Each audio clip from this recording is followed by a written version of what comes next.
No, that's not how I say it, is it? Fibre artist? Fabric artist. Let's try again.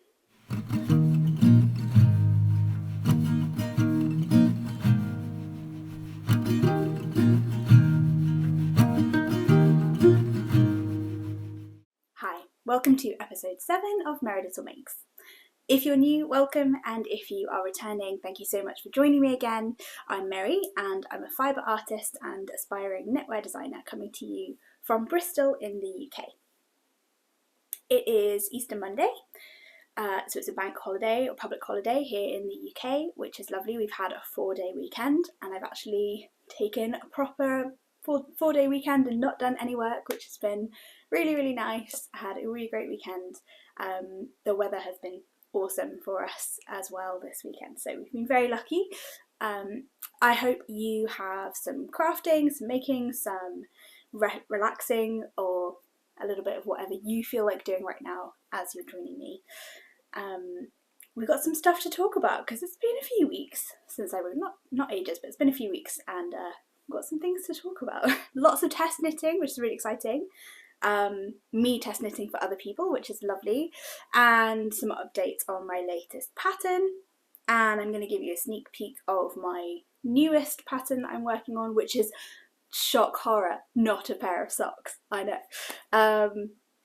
And then yeah, at the end I'm going to have a little chat with you. Thank you to everybody who responded to, I put a little questions, ask me anything out on Instagram yesterday.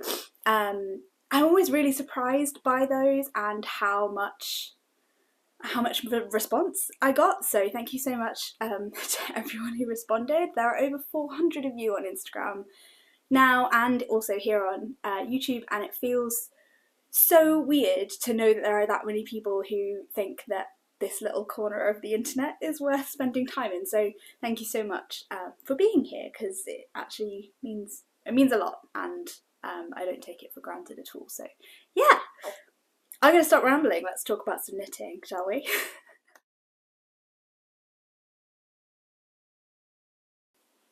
Alright, so I have a finished object and one sock to talk about. I'm going to talk about the sock first because it's behind me. So this is a test knit that I recently completed for my dear friend Kelsey, who is the Knitting Niqabi. And this is a new sock design. She is an incredible indie dyer who works with natural dyes and non-superwash bases out in the States. She's based in California, and I really enjoy her work. I just wish she wasn't so far away, but we have some plans to get some of her, for me to get some of her yarn so that I'll be able to play with it soon. But yeah, this is a test knit that I did for her of her new pattern. I'm probably going to butcher the name horribly, the Masala socks. I'm really sorry, Kelsey, I don't know how to say it properly, but I'll put it on screen. So this is not yet blocked, so it is a little bit bumpy, but once it's blocked, all of that will come right out. I love it. It was so Moorish to knit. Really straightforward pattern. You can make it as long or as short as you would like. You can just do more or less repeats. I did the smallest size because I have baby feet. And I did it in Mondim. Of course I did it in Mondim. I love Mondim. By Retrosaria Rosa Polmar. If you don't know of them, great non-superwash sock base. Really love it. All the colours are, the white is 100, I know that. And then the yellow and the pink are 110 and 115, but I don't know which way around they are. But yeah, beautiful. That's quite a true colour representation, actually, I would say. Yeah, really love this pattern. It's in testing right now, but it will be coming out very soon. 2 or 3 days away, I think, when I'm recording this. So depending on when I manage to upload the video, it might already be out. So keep an eye out for this. But yes, this is a new pattern that I tested. I'm working on the second sock at the moment, which is not quite finished, but it will be finished shortly. And yeah, really enjoyed this. So well done, Kelsey. Fantastic pattern. Alright, I'm going to put that back up there. This, you can probably tell that I switched skeins partway through. but that's just because I was being lazy, that was just a quick test of one of my other sock designs that is currently in testing, which I won't talk about too much, but the Bird of Prey socks test knit is almost completed. Most people have done their first sock now, and they're looking really great. I've had some excellent comments on the pattern, so thank you so much to my amazing group of testers. I've had a fantastic tech editor on this project as well, who has just gone off on maternity leave, so congratulations, so we are very exciting. Yeah, so that project I'm not going to talk about too much in this episode, because I'll probably be talking about the launch of that pattern next episode, I think. Yeah, so keep an eye out for the Bird of Prey socks. If you're interested, you can follow the hashtag Bird of Prey socks with an E, Bird of Prey with an E, on Instagram, or you can just follow my channel, which is Meredith Makes on Instagram. I should probably say that in my intro. I should probably say you can find me in all places on the internet at Meredith Makes, or on my website, which is meredithmakes.com. So, the other finished object I have to show you, I am very excited about this one because it's so freaking cute. So, my oldest friend in the world has actually just had her first baby. When I finished this, she was about to have her first baby. He is adorable. I'm very excited to meet him. We've been friends since we were 4 years old. She's amazing. She was one of my bridesmaids. She's not a knitter, but that's okay because I am. So I made this guy. This is a little romper. And oh my gosh, it's so cute. I can't. So I have a ton of fingering weight scraps because I knit a lot of socks, and I have a lot of superwash fingering weight scraps from various sock projects. So I improvised this based on a very, very old romper pattern that I think my grandma taught me or gave me, that I had seen, and I actually don't have it, so I was kind of doing it from memory. I got a free pattern, not even from Ravelry, just downloaded it from the internet somewhere. I will try and remember where it was from and link it. If I can remember and find it, I'll link it in the show notes. But basically, you cast on one tube of ribbing, then put that onto waste yarn, cast on the second tube of ribbing, and then join the two together and knit in the round, and you end up with like a little gap here that you just seam up at the end. So I'm not great at seaming, so this is going to be, but there you go. So when you knit in the round, you have this gap here, and you do some, as you're knitting in the round, you do some decreases and increases to make increases for the crotch. And then at the end you have a gap, so you just mattress stitch that together across there, and then you just do stripes as you fancy. So I'm not going to be able to remember what all these colours are or where they're all from, but this yellow is Somerset Yarns in Sunshine, I think. The pale grey is Somerset Yarns Silver Fox, and the dark grey is Somerset Yarns Charcoal, I think. Charcoal, I'll put it on screen. The green is Stripy Cat Yarns, I think. Maybe, I might be lying. And then this, so yeah, this is Stripy Cat Yarns, and then this kind of variegated white, cream, yellow, brown is, I think it's the Corner of Craft. I can't remember the name of the colour. But that one was gifted to me by my best friend for my birthday, I think, a couple of years ago. And I made Sarah Curry Knits Vanilla Custard socks with this yarn, because I just felt like it looked like baked vanilla custard, so it needed to be made into those socks. That's a great pattern, by the way, highly recommend. So yeah, you just knit straight up. When you get to where you want the back to be, you keep knitting in the round, but across the back you carry on with the broken rib that you do at the bottom, and then you bind off across the back and work back and forth with decreases at the end to make the front, and then work the ribbing at the top.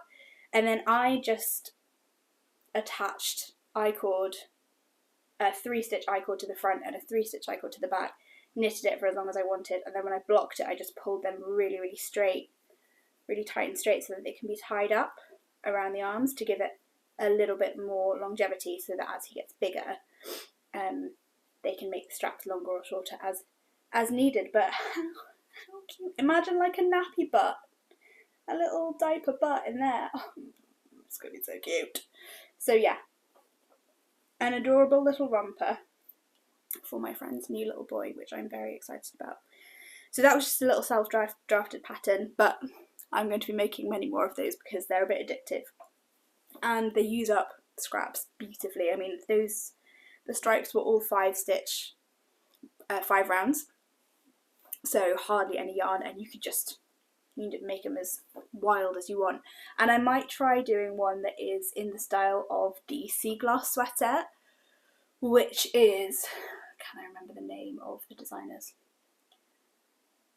Nope, it's gone out of my head, but I'll put it on the screen. The Sea Glass sweater is a fantastic pattern that's designed to marl various scrap yarns together, and you can use lots of different weights and stuff to just make it into the DK. So if you want to make it DK, you can just marl 2 fingering weight yarns together throughout, which is really, really handy. So I might try and do a slightly heavier weight version like that. So that's all my finished objects. Not loads this week. Let's talk about whips.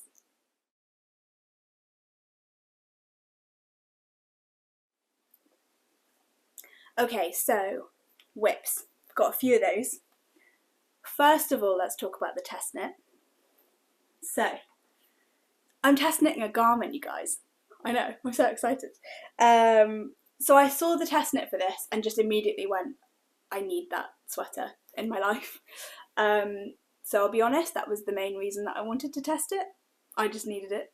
It's not really got any particular techniques that are new to me, although I haven't knit that many. I think the birch sweater I talked about in my previous episodes that I did for Monica, that's a round yoke with increases as you go rather than a raglan. But that was the only garment I've done with that kind of increase? I think so.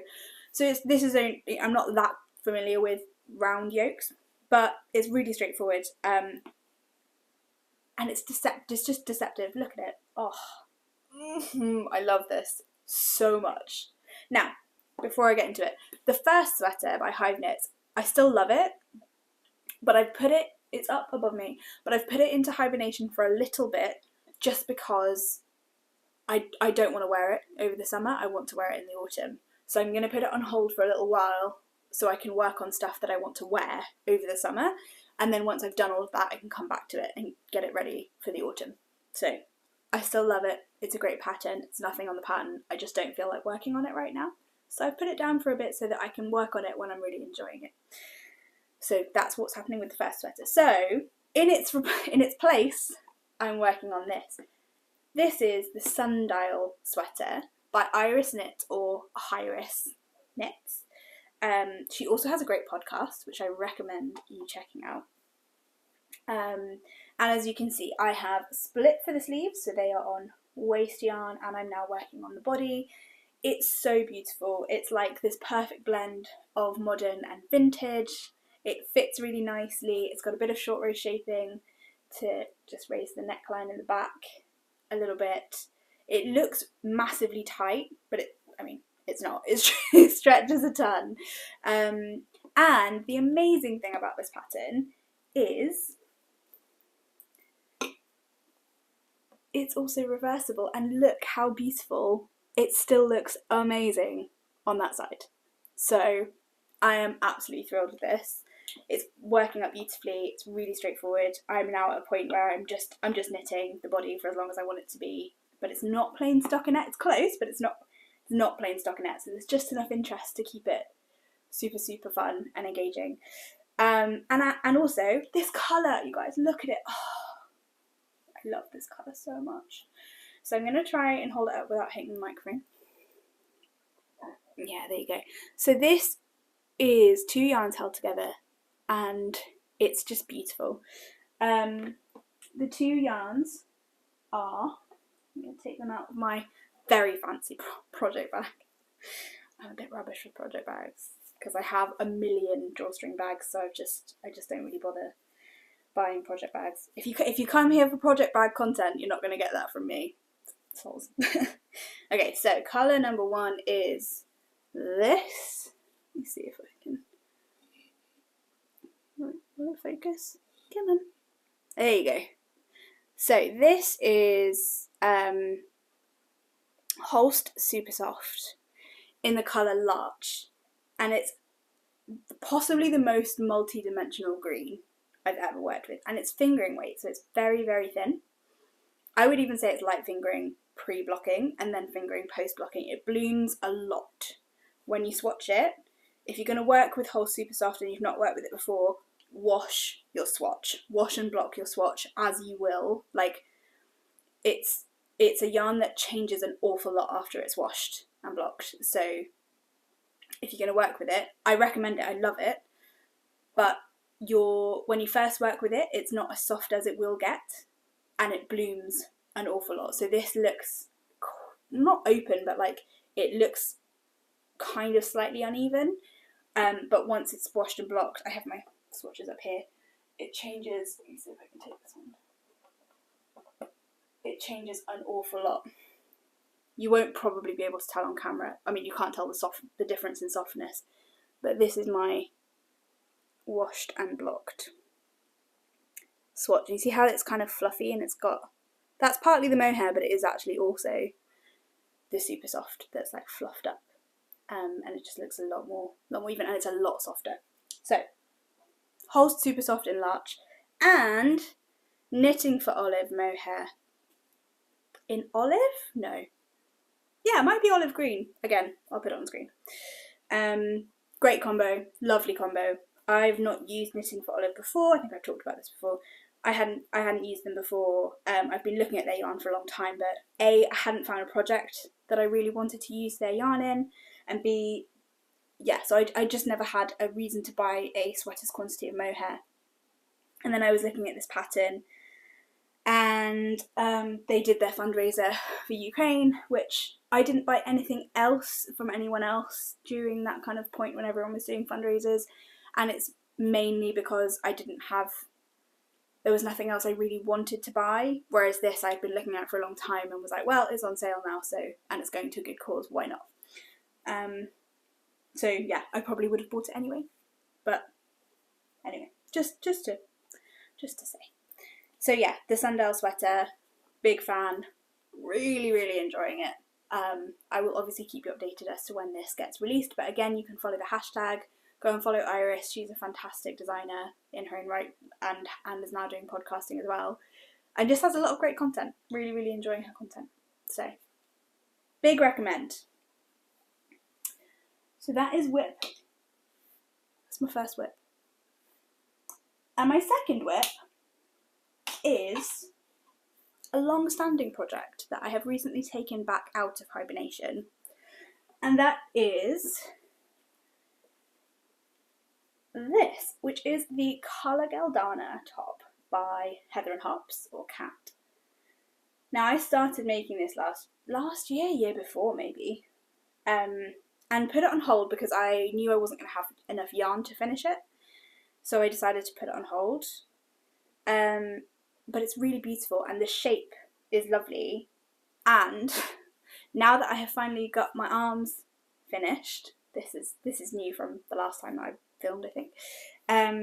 This is a great shape to show off my tattoos, so that's exciting. Yes, I realised that actually the shape of this is fantastic. It's a really lovely construction. You knit back and forth for a little while on the front and the tube. It's got a lovely big like slash in the back, and you tie, so it's like a really lovely open design for the summer. And then it's got some knit pearl texture at the bottom. So I've done the first set of pattern, and then I wasn't a huge fan of the second chart going back to the pattern. I looked at it and was like, I don't know if I actually want to do that. So I think what I'm going to do is put this garter bump below this set of knit pearl texture, and then I'm just going to knit stockinette until the end, and do your little folded hem on the bottom so that it kind of matches with the top that is folded but also is a tube, so you can put the tie string through it. Yeah, but I really love it. It's a great pattern. Highly recommend if you are looking for a cute little summer top. It is a tight gauge.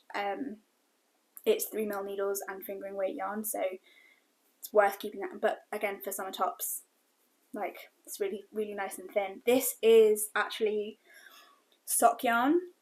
Again, I started making this kind of before I was as discerning about yarn, or not discerning, it's like I think I hadn't experienced enough different things to sort of know my own preferences and what I enjoyed. So I started knitting this out of Shapier. That might be a horrible pronunciation, my apologies. Metropolis yarn, which is a 75/25 merino nylon, superwash merino nylon mix, which is actually a great sock yarn, but ordinarily probably not something I would knit a garment in now, but it's very comfortable, and it should last a really long time, being that it's got the nylon in it. And I think, I don't know, I probably wouldn't knit it in this yarn again if I did it again, but I really love the colour, I love the way that it's working up, so I'm going to keep going and finish it. So yeah, hopefully that will be finished relatively soon, and I'll be able to show it to you. Maybe I'll even be able to wear it on an episode. That'd be nice, wouldn't it? Wear some knitwear. When do I do that? Yeah, so that's the Carla Galdana top. I really love it. Very excited to finish it, actually. So that is my first works in progress, and then I'm going to give you a little sneak peek of my next work in progress, my latest work in progress, and this is the Wings Summer Top. Very exciting. I'm not sure if that's exactly what I'm going to call it yet. It's kind of a working title for now, because it incorporates the stitch patterns from both the Little Wing socks and the Bird of Prey socks. So, let me hold this up. So, it's kind of flopping all over the place because it is made from linen and cotton mixed. There you go. Hopefully you can see. Oh yeah, you can see that quite well. So, this bigger stitch pattern here, that bigger stitch pattern, that is the Bird of Prey stitch pattern, and then in between you've got a little section, small section there of the Little Wings stitch, and that just carries on, so you've got bigger and smaller all the way up the front, and then there's some really cool construction at the top that's going to happen as well. So I'm just knitting up the body at the moment, and it also has this little cable detail on the hemline, which hopefully you can see. So yeah, really, really happy about it. I love this colour. And this is being knit out of woolly knit, obviously. I feel like most of the makers that I follow, we're all like weirdly, completely independently of one another, obsessed with woolly knit. Like, we've all got like loads of woolly knit cones. I just found 2 more 500-gram cones in my stash that I forgot I had, because they're cones and they're that big. I had put them somewhere else because I didn't have, at the time, I didn't really have anywhere good to put cones. Now they all live above me. I just found 2 more. I was like, oh, I'll be making a sweater with those come the autumn. So this is the cone of linen cotton. It is, I mean, lace weight. It is skinny. So this is how double for my top design. Really, really tiny. And it is 1 strand of linen and 1 strand of cotton applied together. So I'm holding it double on 4mm needles for the top, and I love it. It's super drapey. You can just tell it's going to be like really cool and nice, but it is quite an open fabric. Like, you can't see through it, but it is quite open. So yeah, I'm contemplating whether I add like a little band around the middle or something, and I'm not sure. Is that something that you would want if you knitted this? Like, I mean, obviously you can see light through it, but you can see light through anything. Like when it's up to your skin, you won't see, like my hand. If my hand is behind this, you can't see my hand. So yeah, I don't know. But I'm really, really happy with it so far. It's very addictive to knit. This pattern's lovely. It's mostly stockinette, and then you get to the front and you have some fun that you do. And I've also designed it so that you set your markers in as you cast on, which kind of just helps count up the number of stitches that you need. So I'm currently, it's going to be a little while because I need to finish designing it in my size, then I need to grade it, and I would like to try and grade it for as many sizes as I can feasibly, and then I want to make sure I'm testing it across all sizes as well. So yeah, so it's going to be a little while until it's out, but I wanted to give you a sneak preview of it because I'm really happy with how it's coming along. Yeah, so that is the still to be named Wings summer top. Very exciting.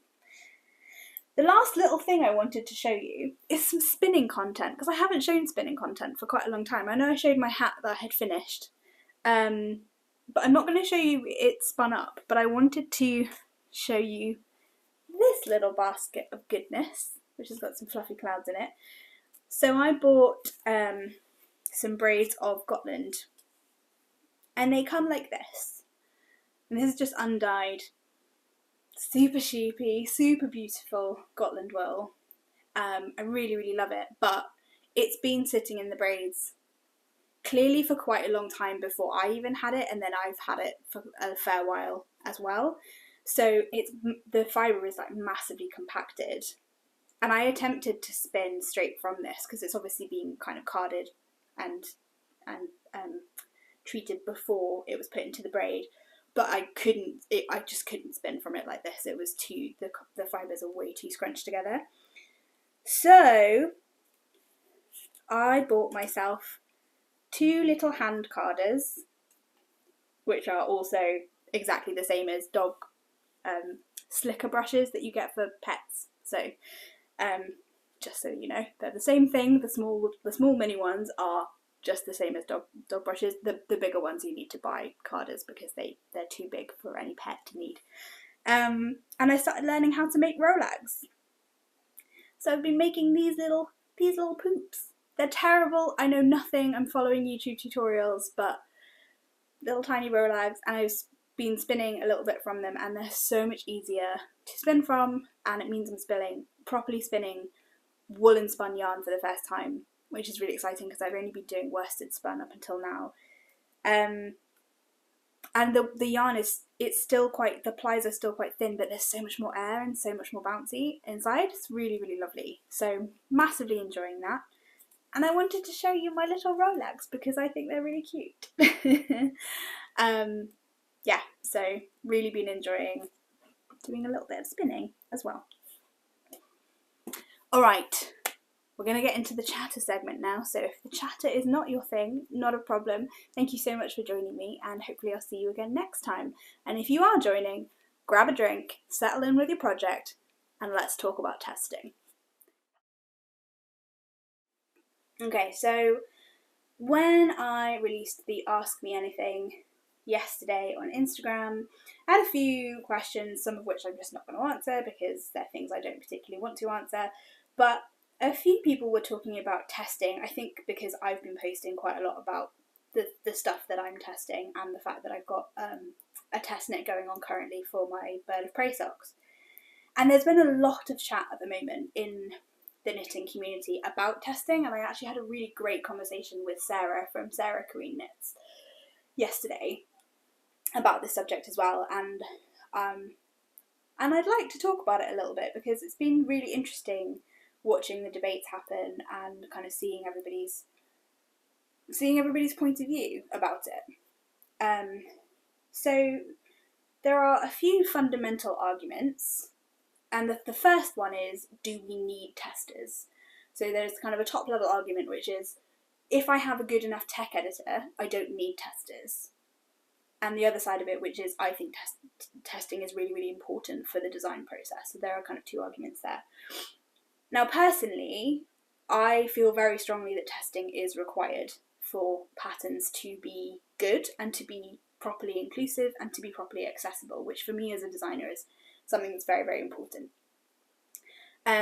The reason I say that is now that I have worked with a tech editor, and my tech editor is fantastic, to be very clear, this is not a comment on, well, if you've got a bad tech editor, then obviously blah, blah, blah, right? Like, let's assume that all tech editors are great. I think you always need testers because the job of a tech editor is not to make sure that your instructions make sense. It's to make sure that they are consistent and that the math, that all of the maths add up across the pattern. But for example, I had written in one of the iterations of my bird of prey socks, I had written the cuff completely wrong. And it was only because it was from a previous iteration of the design. So it wasn't that it was wrong, the cuff made sense, but it wasn't the cuff that was shown in the pictures. It was slightly different.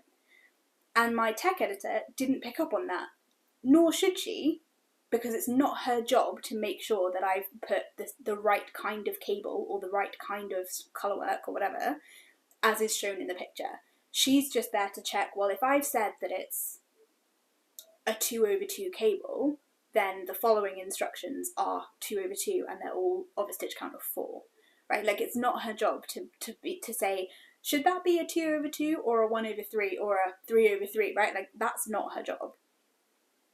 Whereas my testers going through that will go, hey, I've done this, but it looks different to the pictures. Am I doing it right? Right? Because my tech editor's not knitting the pattern. So she won't pick up on those things. And I might not pick up on those things either, because when you're so close to it, that's the point, right? When you're a designer, you're so close to it that you do miss stuff. So I think testing is really, really important. And also, I try my hardest to make sure, and I know a lot of designers do, to make sure that their patterns are being tested by a good range of ability levels. Again, so that you've got a tech editor who's probably quite an accomplished knitter or maker in their own right, in order to be able to understand the language of it, compared to a completely beginner novice knitter who's like, I don't understand what you mean by that.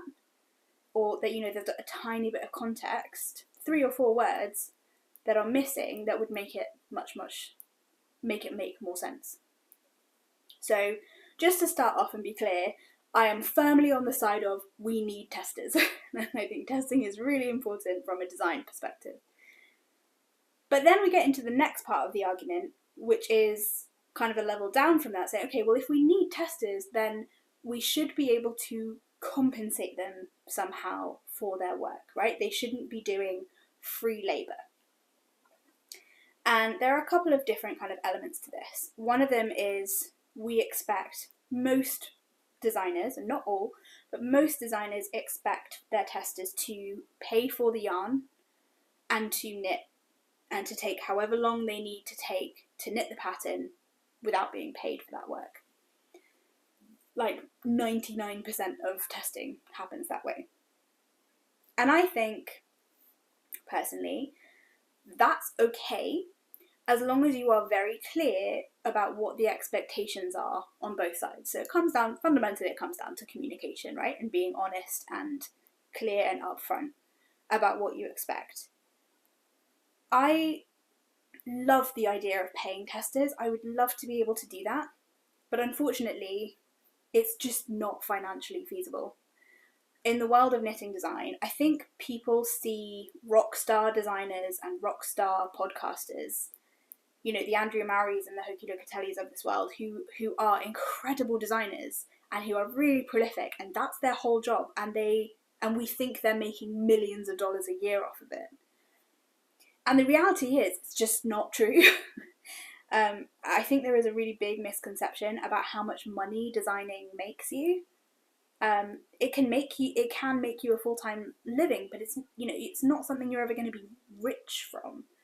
And for most people, for the vast majority of designers, they're not making much money at all, and that's probably also not why they're doing it. So for me to have, say, I've got 15 testers on my bird of prey socks.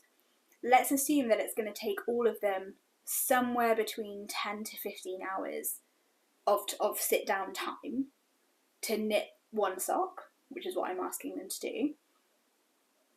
Then if I'm giving them a living wage in the UK, that's going to cost me somewhere in the region of £150 to £200 per person, right? So the concept of paying people for their time, it's just not really viable, or it would be such a small amount that it's not really worth it. So I understand where that comes from, but having tested patterns, everyone has their own reason as to why they sign up for a test knit. But for me, as I said with the Sundial sweater, I saw it and was like, I need that item in my wardrobe, like right now. So as someone who's a pretty confident knitter, I was like, I can do this and I can help. So that if there are parts of the pattern where I'm like, not sure that makes sense, I can give comments and be constructive and useful to the designer, right? Because from a designer's perspective, that's why we have testers, right? We have testers to make sure that the design is as good as it can possibly be, that the instructions are as clear as they can be, and that all of the sizes are as clear as they can be, because we only know it's clear in our size for the most part. So I think it's really, really important for a designer, A, to have multiple people of multiple ability levels and sizes working on the pattern, and B, to have people of multiple body shapes, not just sizes, work up their pattern. Because as a consumer of knitting patterns, I very rarely look like the designer, right? Because we're all different. And that's not to say like, oh, designers are all thin and they only do that. It's nothing to do with that. I have a specific body shape, and a designer who's the same size as me might have a different body shape to me, right? And we all have different preferences about ease and fit and all of that stuff. So for me, it's hugely helpful for me to see a design on multiple different body shapes in different colours and see different interpretations of that pattern to be able to decide, okay, I think this is going to work for me. So it's another aspect of helping our customers, helping the people who are going to buy our pattern, make the best possible decision.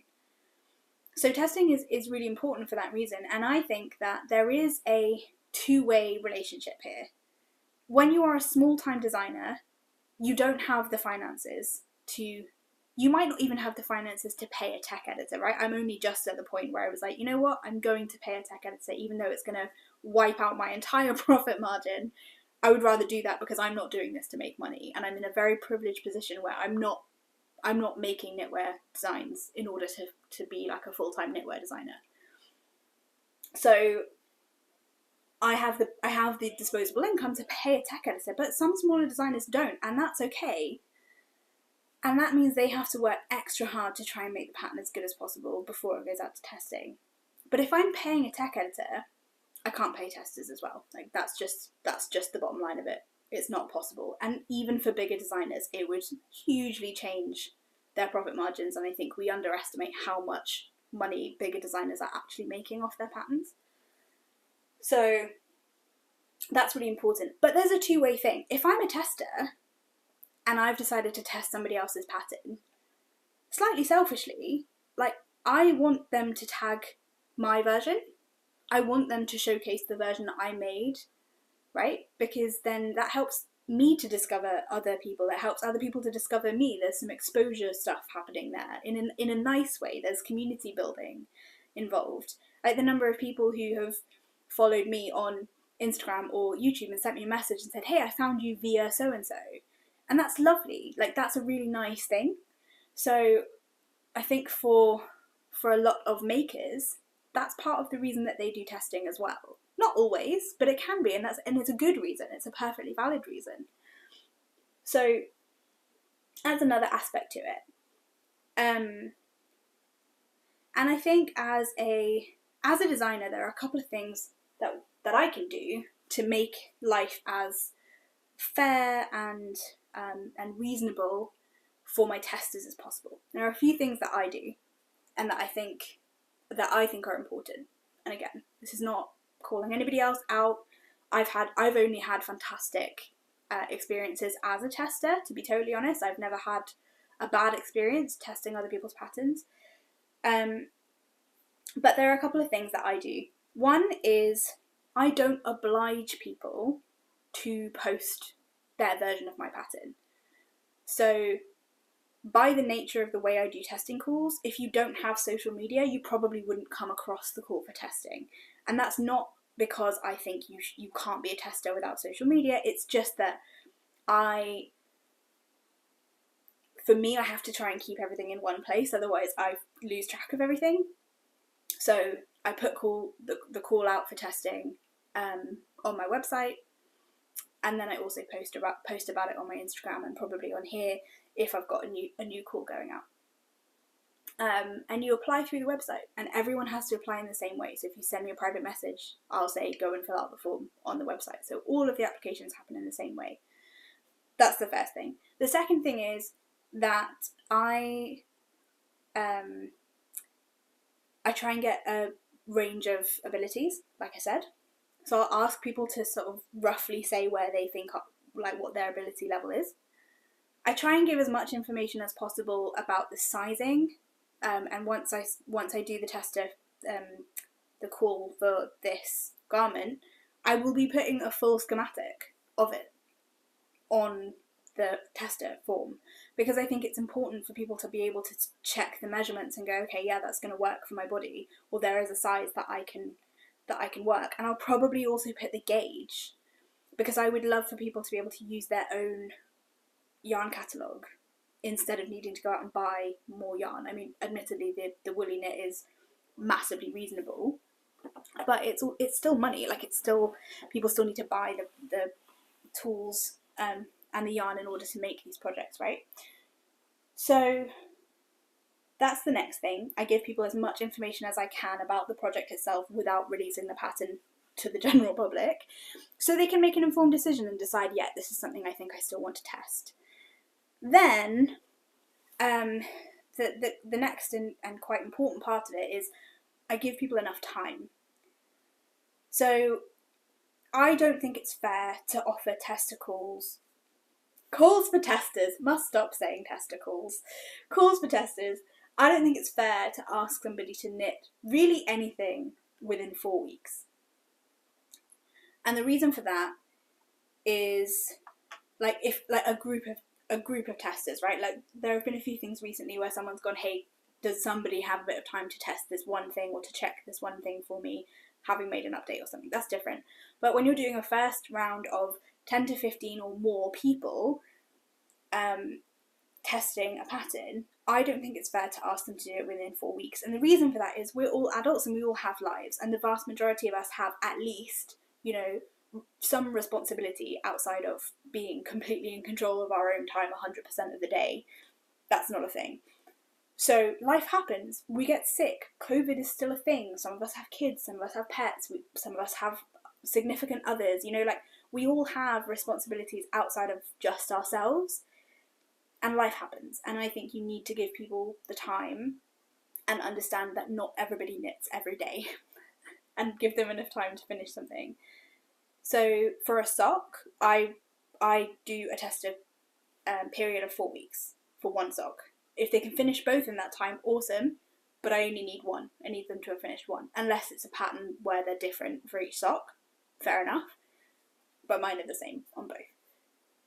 So yeah, I think giving people enough time is really, really important, and building that into your design plan, because otherwise it's so much stress. You can't oblige people to do it either. So once they've signed up, if something happens and they can't finish it, you need to know that and build that into your total numbers, and know that a few people won't be able to finish for whatever reason. But as long as you make it clear that that's okay, as long as they let you know in enough time that you can find somebody else for that size, then I think that's okay. Like, again, it's just about being upfront with that communication of, hey, I'm giving everybody 3 months to finish this garment project, or 2 months, or whatever it is. But please let me know if you don't think you're going to be able to finish in time. Please let me know as early as possible so that I can find somebody else to fill the slot for your size. Because as a designer, I need to make sure that size has been properly and thoroughly tested. So yeah, I think most of it is just about being upfront. You know, the vast majority of people are happy. Sarah was saying a really fantastic point yesterday about maybe the concept of test knitting it's the fact we call it testing that's maybe the problem. Because really, I think she said it was like preview knitting, which I think is a great way of thinking about it. Because the thing that I don't agree with, and she was the same, is when a designer uses the testing process to iron out, frankly, like lazy mistakes or things that they couldn't really be bothered to work out. So if there is a design that's been made and it's a mess and nobody can understand it, as a designer, if as soon as I realised that was the case, I would pause the whole thing and say, everybody just stop. I'm going to go away and rewrite this and come back to you. Because it's not fair to expect people to co-write your pattern. That's not what they're there for. And if your pattern is in that state, that level of like, it's too confusing, or the structure's not right, or all the stitch counts are wrong, you know, or there is like a key structural problem, that's not the tester's job to fix, right? We're asking them things like, here is a specific technique that I've talked about, does that make sense? Or here is one square in the lace chart that should be the opposite way round, or, you know, stuff like that. I mean, that should be a tech editor, but still, like, small things here and there. Or, hey, I'm knitting this particular size and there's one line that I think has just been like transposed the wrong way round, or stuff like that. You know, like, those things are the things that we expect testers to pick up on, because what we need is for them to be going through the pattern with that specific size and then being able to say, yeah, that all makes sense, and I was able to knit it and understand it and follow it. Right? We shouldn't be asking them to write whole sections for us, or, you know, helping us with construction issues or any of that stuff. If that's what is happening in your testing, you need to be putting more time into your pattern writing and learning and getting better before you ask people to test it.